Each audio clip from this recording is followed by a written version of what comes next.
আসসালামু আলাইকুম, স্বাগত জানাচ্ছি আরটিভির দুপুরের সংবাদে। আপনাদের সাথে আছি আমি পারভিন মিতু। এবারের বাজেটে শিক্ষা, স্বাস্থ্য, যোগাযোগ এবং জ্বালানি খাতের জন্য বিশেষ বরাদ্দ দেবে সরকার।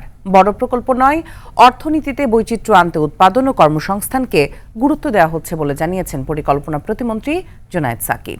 প্রযুক্তির সাথে তাল মিলিয়ে দক্ষ জনশক্তি গড়ে তুলতেও বরাদ্দ রাখা হচ্ছে বলে জানান তিনি। আরটিভিকে দেয়া সাক্ষাৎকারে এসব কথা জানান পরিকল্পনা প্রতিমন্ত্রী। আরও জানাচ্ছেন তৌহিদুর রহমান।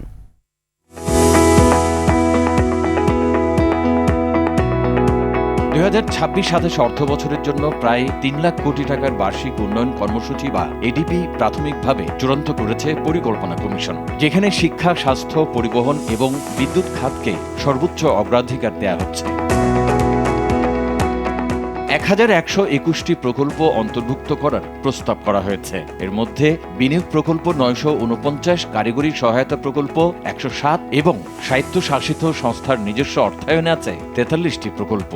এছাড়া 1277টি নতুন অননুমোদিত প্রকল্প তালিকাভুক্ত করা হয়েছে। কর্মসংস্থান, যোগাযোগ, জ্বালানি, আমদানি নির্ভরশীলতা থেকে বেরিয়ে আসা, এই সব বিষয়গুলো প্রাধান্য পাবে এবং সেই অনুযায়ী আসলে বার্ষিক উন্নয়ন কর্মসূচি তৈরি হচ্ছে। অর্থনীতির ডাইভার্সিফিকেশন কিভাবে করা যাবে, বহুমুখীকরণ, বহু দিক থেকে অর্থনৈতিক ব্যবস্থাকে গড়ে তোলা, আমাদের উৎপাদনশীল জায়গাগুলো প্রসারিত করা, সেইটা খুব গুরুত্ব পাবে। এডিবির মোট আকার ধরা হয়েছে 3 লাখ কোটি টাকা। সরকারের নিজস্ব অর্থায়ন 1,90,000 কোটি, বৈদেশিক ঋণ ও অনুদান থেকে নেওয়া হবে 1,10,000 কোটি টাকা। বিভিন্ন মন্ত্রণালয়, বিশেষ উন্নয়ন সহায়তা এবং সামাজিক উন্নয়ন সহায়তা মিলে প্রায় 1,18,288 কোটি টাকা বরাদ্দ রাখা হয়েছে। খাত ভিত্তিক বেশি বরাদ্দ পাচ্ছে পরিবহন ও যোগাযোগ খাতে। শিক্ষা খাতে 47,000, স্বাস্থ্য খাতে বরাদ্দ রাখা হয়েছে 35,000 কোটি টাকা। এছাড়া বিদ্যুৎ ও জ্বালানি খাতে বরাদ্দ রাখা হয়েছে 32,000 কোটি টাকা। মন্ত্রণালয় ভিত্তিক বরাদ্দে বেশি পাচ্ছে স্থানীয় সরকার বিভাগ। সড়ক পরিবহন ও মহাসড়ক বিভাগের জন্য বরাদ্দ রাখা হচ্ছে 30,741 কোটি টাকা। কর্মসংস্থান সৃষ্টি, সামাজিক সুরক্ষা নিশ্চিত সহ যৌক্তিক কারণে কিছু বড় প্রকল্প নেওয়া হচ্ছে বলে জানান প্রতিমন্ত্রী। চমক দেখানোর উদ্দেশ্যে মেগা প্রকল্পের পরিবর্তে সুষম উন্নতির জায়গা থেকে এবং দেশের মানুষের মানব সম্পদ উন্নয়ন, কর্মসংস্থান, বিনিয়োগ নির্ভর অর্থনীতি, এইটাকে এগিয়ে নিয়ে যাওয়ার জন্য যা প্রয়োজন সেটা করা। সেক্ষেত্রে কোনো কোনো প্রকল্প হয়তো বড় প্রকল্প প্রয়োজন হতে পারে। তবে অতীতে বড় বাজেটের বড় অংশই বাস্তবায়ন করা যেত না, তাই প্রশাসনিক সক্ষমতা বাড়ানোর তাগিদ দিয়েছেন বিশেষজ্ঞরা। তৌহিদুর রহমান, আরটিভি, ঢাকা। জ্বালানি সংকট ও বৃষ্টির দোহায় না থাকলেও রাজধানীর বাজারগুলোতে কোনো পণ্যের দাম কমেনি, উল্টো বেড়েছে ডিমের দাম। ডজন বিক্রি হচ্ছে 150 টাকার উপরে। এদিকে লিটারে 4 টাকা বেশি দরে বিক্রি হচ্ছে সয়াবিন তেল। 60 টাকার নিচে মিলছে না কোনো সবজি। নিত্যপণ্যের বাজারের এমন ঊর্ধ্বমুখী দামে নাজেহাল ক্রেতারা। মোহাম্মদ সাইমের রিপোর্টে থাকছে বিস্তারিত। কোনো অজুহাত না থাকলেও চড়া রাজধানীর নিত্যপণ্যের বাজার। কেজিতে 60 টাকার নিচে নেই কোনো সবজি। সপ্তাহ ধরেই কেজি প্রতি ব্রয়লার মুরগি বিক্রি হচ্ছে 180 থেকে 200 টাকা, সোনালী 400 টাকা আর লেয়ার 380 টাকা কেজিতে। ব্রয়লার হচ্ছে আপনার 200 টাকা, এটা 180-90 এরকম বিক্রি করা হয়।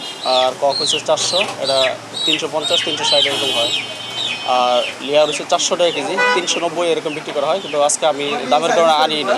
বিভিন্ন বাজারে আগের থেকে বাড়ছে, ধরেন না আগে ছিল 8 টাকা 20 পয়সা, আর হয়েছে 11 টাকা 30 পয়সা পাইকারি রেট ধরছে আমরা থেকে। খুচরা মূল্য ধরেন না এখন 150 টাকা আলি বেতন লাগে। টমেটো বিক্রি করতে আছে 70 টাকা কেজি, করলা আছে 60, বেগুন আছে 80 টাকা কেজি, শসা 60 টাকা কেজি। নিত্যপণ্যের বাজারের এমন ঊর্ধ্বমুখী দামে নাজেহাল সাধারণ ক্রেতারা। জানান চাহিদার তুলনায় কম পণ্য কিনে জীবনযাত্রা স্বাভাবিক রাখার চেষ্টার কথা। আমরা যারা আসলে মিডল ক্লাস ফ্যামিলি, তাদের জন্য টু মাছ আপনার এটা বেয়ার করা খুবই ডিফিকাল্ট। প্রত্যেকটা সবজির দাম অনেক বেশি। নিত্যপণ্যের বাজার নিয়ন্ত্রণে সরকারকে আরও কঠোর হওয়ার আহ্বান ভোক্তা সাধারণের। মোহাম্মদ সায়েম, আরটিভি, ঢাকা। দীর্ঘ 22 বছর পর আগামীকাল চাঁদপুর সফরে যাচ্ছেন প্রধানমন্ত্রী ও বিএনপি চেয়ারপারসন তারেক রহমান।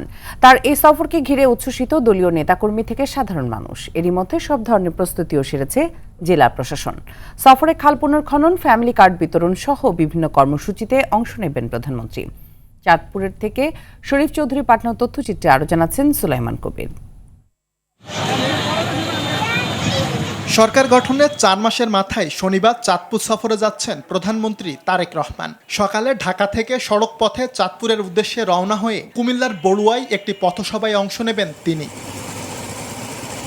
চাঁদপুরে পৌঁছে শুরুতেই শহরাস্তি উপজেলার খোদখাল ও পরে সদর উপজেলার ঐতিহ্যবাহী বিশ্বখাল পুনর্খনন কার্যক্রমের উদ্বোধন করবেন সরকার প্রধান। বিকেলে চাঁদপুর সরকারি কলেজ মাঠে ফ্যামিলি কার্ড বিতরণ অনুষ্ঠানে যোগ দেবেন তিনি। পরে চাঁদপুর ক্লাবে অনুষ্ঠিত জেলা বিএনপি সাংগঠনিক সভায় অংশ নেবেন প্রধানমন্ত্রী। তার এই সফর ঘিরে উচ্ছ্বসিত চাঁদপুরবাসী। প্রধানমন্ত্রী তারেক রহমান আসতেছে, আমরা খুবই আনন্দিত।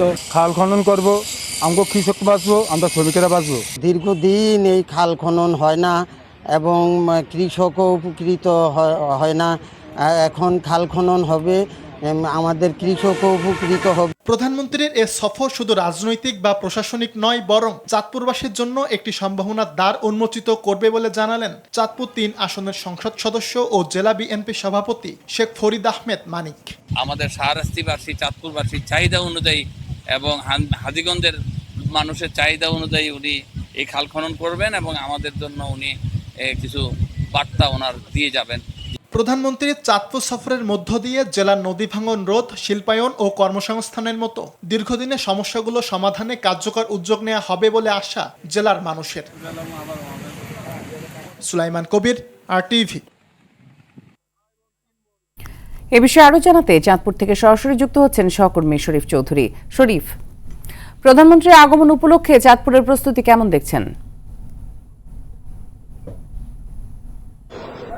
মৃত্যু, আপনি যেমনটি বলছিলেন, আসলে চাঁদপুরের প্রস্তুতি প্রায় একদম শেষ পর্যায়ে। প্রধানমন্ত্রী আগামীকাল চাঁদপুরে আসবেন, এটা চাঁদপুরবাসীর একটা দীর্ঘদিনের প্রত্যাশা এবং দীর্ঘ 22 বছর পর তারেক রহমান চাঁদপুর আসতেছেন। আমরা এদিকে দেখেছি, আমি এখন অবস্থান করছি চাঁদপুর সরকারি কলেজ মাঠে, অর্থাৎ এখানে কালকে 2:30টার সময় এখানে উপস্থিত হবেন তিনি।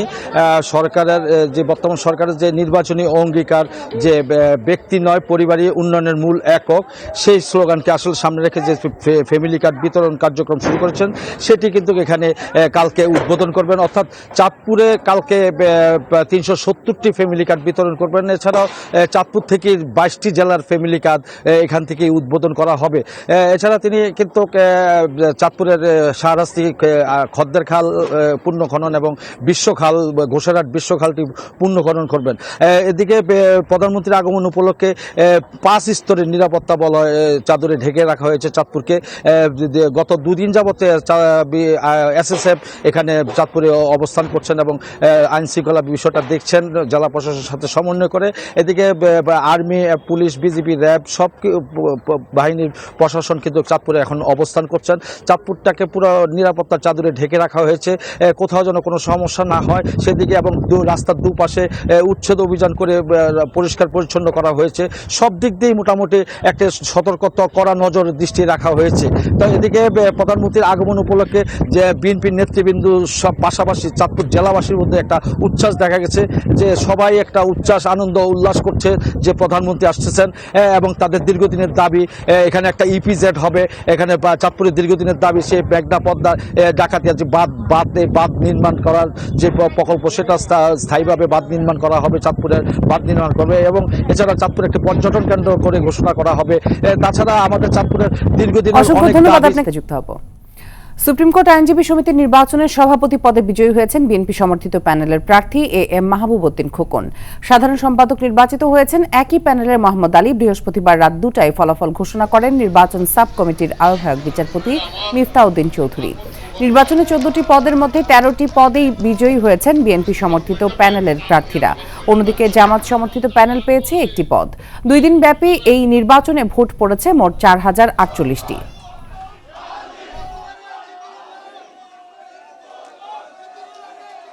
মানবাধিকার রক্ষা এবং বিচার বিভাগের স্বাধীনতা রক্ষার জন্য আমরা অতীতের ন্যায় সুপ্রিম কোর্ট যেভাবে ভূমিকা রেখেছে আমরা সেভাবে ভূমিকা রাখব। আমরা অনেক বড় দায়িত্ব আমাদের পড়ছে, দায়িত্ব পালন করব। এই বিজয় শহীদ জিয়ার আদর্শের বিজয়, এই যে বেগম খালেদার আদর্শের বিজয়, এই যে মাননীয় প্রধানমন্ত্রী তারেক রহমানের দৃঢ় নেতৃত্বের বিজয়। ইনশাল্লাহ তাদের নেতৃত্বে, সরকারের নেতৃত্বে ইনশাল্লাহ সুপ্রিম কোর্ট আইনজীবী সমিতির আমাদের আইনজীবীদের অনেক উপকার করতে হবে। জনগণের মতামতকে অগ্রাহ্য করে তৎকালীন আওয়ামী লীগ সরকার ভারতকে কয়েকদিনের জন্য পরীক্ষামূলকভাবে ফারাক্কা বাঁধ চালুর অনুমতি দিয়েছিল। সেই বাঁধ অব্যাহতভাবে এখনও চালু থাকায় সেটি এখন মরণ ফাঁদে পরিণত হয়েছে বলে জানিয়েছেন স্থানীয় সরকার মন্ত্রী ও বিএনপি মহাসচিব মির্জা ফখরুল ইসলাম আলমগীর। বলেন, আওয়ামী লীগ সরকারের কারণে এদেশের জনগণ পানির ন্যায্য হিস্সা থেকে বঞ্চিত।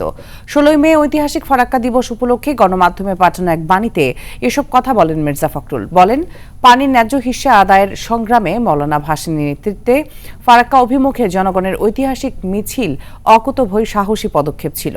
প্রতি বছর ফারাক্কা দিবস যে কোনো অধিকার আদায়ে জনগণকে উদ্বুদ্ধ করে। বাণীতে ফারাক্কা দিবস উপলক্ষে আয়োজিত বিভিন্ন সংগঠনের সকল কর্মসূচির সাফল্য কামনা করেন মির্জা ফখরুল।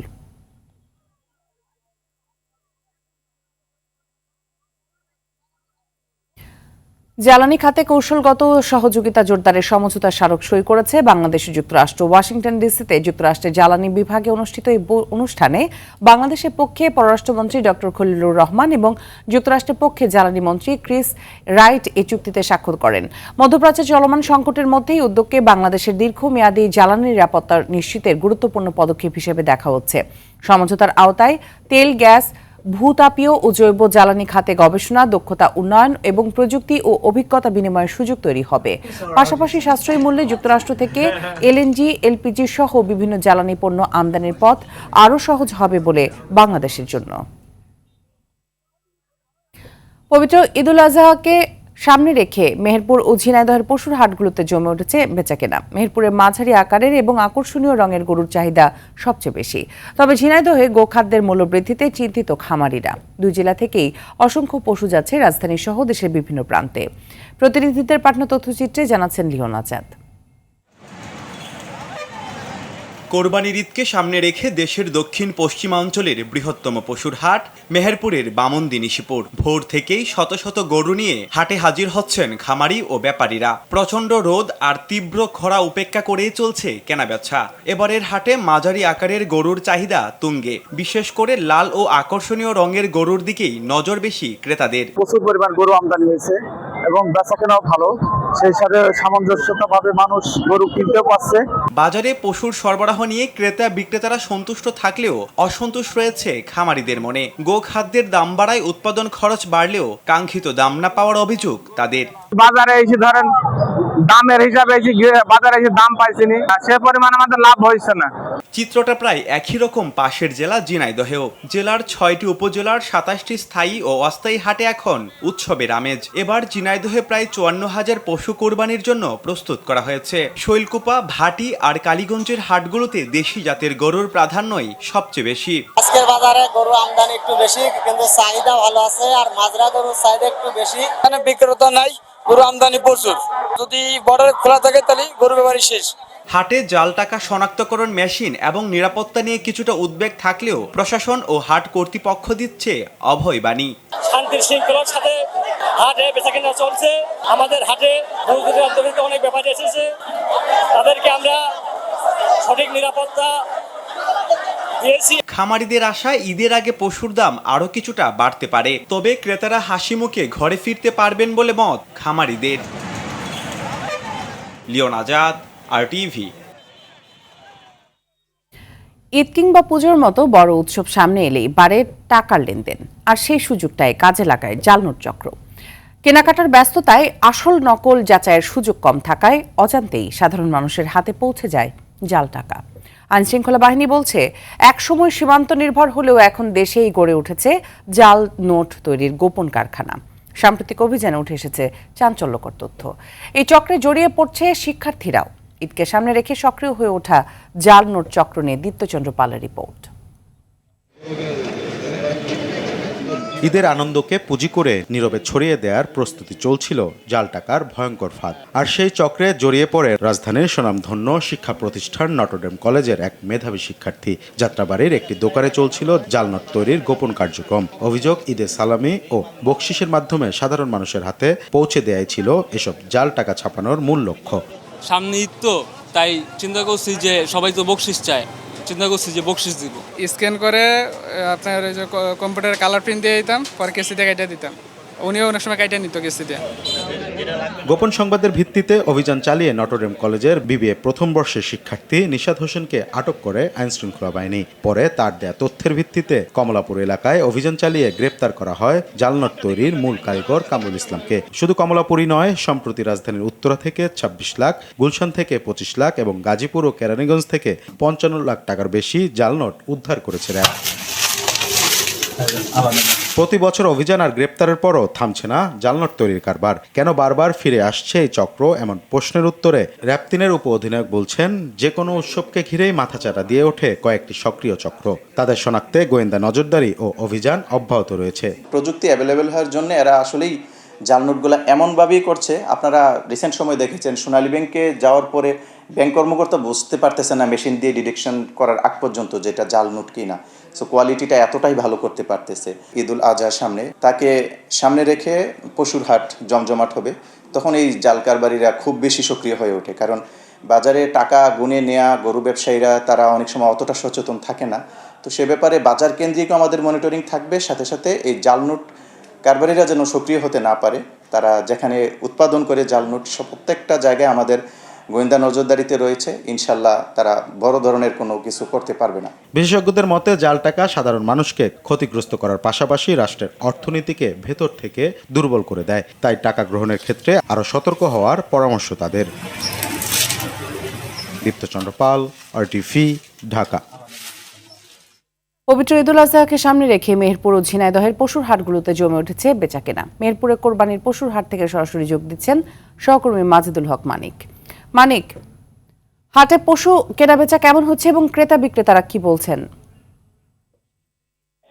জি, মধ্যাহ্নের সংবাদে যেমনটি আপনাদেরকে দেখিয়েছিলাম যে এই বামন্দি নিশিপুর পশু হাট, যেটি হচ্ছে মেহেরপুর জেলা এবং আশেপাশের জেলার মধ্যে সবচেয়ে বড় পশু হাট, এবং আজকে রেকর্ড সংখ্যক গরুর আমদানি এখানে হয়েছে। এবং এই হাটে যারা নিয়মিত ক্রেতা বিক্রেতা এবং হাট সংশ্লিষ্ট যারা আছেন তারা আমাদেরকে নিশ্চিত করেছেন যে স্মরণকালের একটা স্মরণীয় পরিমাণ, রেকর্ড পরিমাণ গরু এই হাটে আজকে আমদানি হয়েছে। তবে এখানে সবচেয়ে যে দুঃখের বিষয়টি স্থানীয় ব্যাপারীদের কাছে আজকে, সেটি হচ্ছে যে গরুর দাম কিন্তু ব্যাপক আমদানির বিপরীতে স্বাভাবিকভাবেই কিন্তু পড়ে গেছে। তবে গরুর যারা স্থানীয় ব্যাপারী তারা বলছেন যে খামার থেকে গ্রামের বিভিন্ন খামার এবং পালনকারীদের কাছ থেকে তারা কিন্তু গরু কম টাকায় কিনতে পারছে না। তারা যে টাকায় কিনে নিয়ে এসেছেন সেই টাকা থেকেই এখানে প্রায় অনেকগুলো গরুতেই তারা 10 থেকে 15,000 টাকা লোকসানে কিন্তু আজকে গরু বিক্রি করেছেন। তবে আসার কথা হচ্ছে যারা ছোট আকারের গরু এবং মাঝারি আকারের গরু এখানে হাটে নিয়ে এসেছেন, বিশেষ করে 2 মণ থেকে 3 মণ 3.5 মণ মাংস যে গরুগুলো, সেই গরুগুলোর কিন্তু চাহিদা ব্যাপক এবং সেটি কিন্তু 32,000 টাকা মণ হিসেব করে বিক্রি হচ্ছে। শুধুমাত্র 3 মণের উপরে যে মাংস অর্থাৎ বড় আকারের যে গরুগুলো, সেগুলো নিয়ে কিন্তু খামারি এবং ব্যাপারীরা আজকের বাজারে কিন্তু বিপাকে পড়েছেন। তবে তারা খুব বেশি হতাশ নয়। তাদের আশা আগামী হাটগুলোতে খামারি এবং স্থানীয় গরু ব্যাপারীদের লোকসান হবে না, এমন দাম পাবেন। সেই দাম নিয়ে, সেই আশা নিয়ে তারা অনেকে আজকে গরু বিক্রি না করে এখান থেকে ফেরত নিয়ে যাচ্ছেন। এই ছিল আমার কাছে গরুর হাট থেকে সর্বশেষ খবর।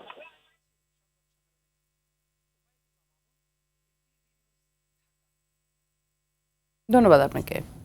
থামছে না হামের সংক্রমণ ও মৃত্যু। এতে শিশুদের নিয়ে উদ্বেগের দিন কাটছে পরিবারের।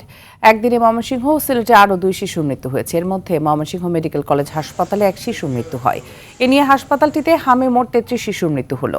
হাসপাতাল কর্তৃপক্ষ জানায় হাসপাতালের আইসোলেশন ওয়ার্ডে নতুন করে ভর্তি হয়েছে 23 শিশু। সিলেটে গত 24 ঘন্টায় হামের উপসর্গ নিয়ে আরও শিশুর মৃত্যু হয়েছে। সকালে বিষয়টি নিশ্চিত করেছে বিভাগীয় স্বাস্থ্য অধিদপ্তর। এ নিয়ে সিলেট বিভাগে হাম ও উপসর্গ নিয়ে মৃতের সংখ্যা বেড়ে দাঁড়িয়েছে 32 জনে।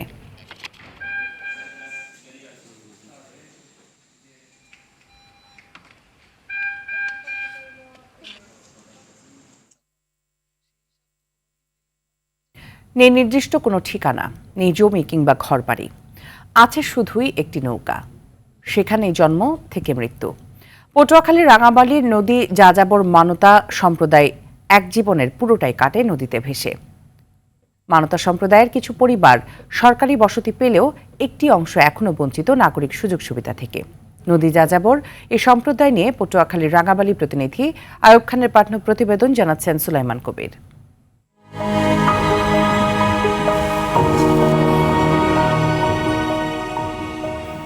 এখানে সময় চলে জোয়ার ভাটার ছন্দে, নদীর পানির সঙ্গে মিলে যায় জীবনে সুখ দুঃখের সব গল্প।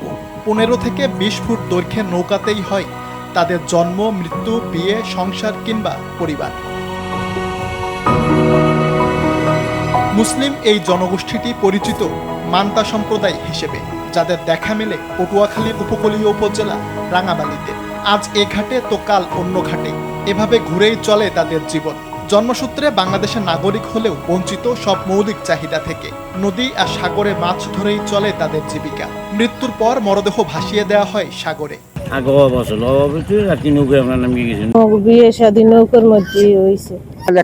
গেছি পাশে খাই ঘুমেছি, আর খালে গেছি পাশে খাই দিয়ে ফলাফল চলে ঘুমেছি। বাবা মা লই আমরা অনেক কষ্টে সুখে আমাদের দিন কাটে। থাকেন কি নৌকায় আসি, কিন্তু আমরা মরার পর যেটা মাটি ছেড়ে দেবে সে জায়গাটুকু নাই। আমরা এখন নদীর ব্যবসা ছেড়ে দিয়ে এখন আমরা দোকানদারি করতে আছি। জলে ভাসা এই পরিবারগুলো খুঁজেছে সামাজিক স্বীকৃতি ও সম্মান। কিছু পরিবার এরই মধ্যে পেয়েছে সরকারি আবাসন। ধীরে ধীরে বাকিদেরকেও পুনর্বাসনের আওতায় আনার কথা জানিয়েছে জেলা প্রশাসন। আমরা বিভিন্ন সময় হলো যে এই ধরনের পিপলদেরকে কিন্তু আমরা দোকানপাট করে দেওয়ার বিষয়গুলো চিন্তায় নিয়ে এসে কাজকর্ম করেছি। পাশাপাশি তাদের ছেলেমেয়েরা যাতে বিনামূল্যে পড়তে পারে সরকারি স্কুলগুলোতে কিন্তু আমরা ইনকর্পোরেট করেছি। চিকিৎসা দেওয়ার বিষয়গুলো আমরা ইন্ট্রোডিউস করেছি এবং তারা সেখান থেকে নেন। সরকারি পৃষ্ঠপোষকতা পেলে সমাজের মূল স্রোতধারায় এসে দেশের উন্নয়নে ভূমিকা রাখতে পারবে বলে মনে করে ভাসমান মানতা জনগোষ্ঠী। সুলাইমান কবির, RTV। দুপুরের সংবাদে পর্যন্ত। জেলা সংবাদ বিকেল 4:45টায়। দেখা আমন্ত্রণ রইল। ধন্যবাদ সবাইকে।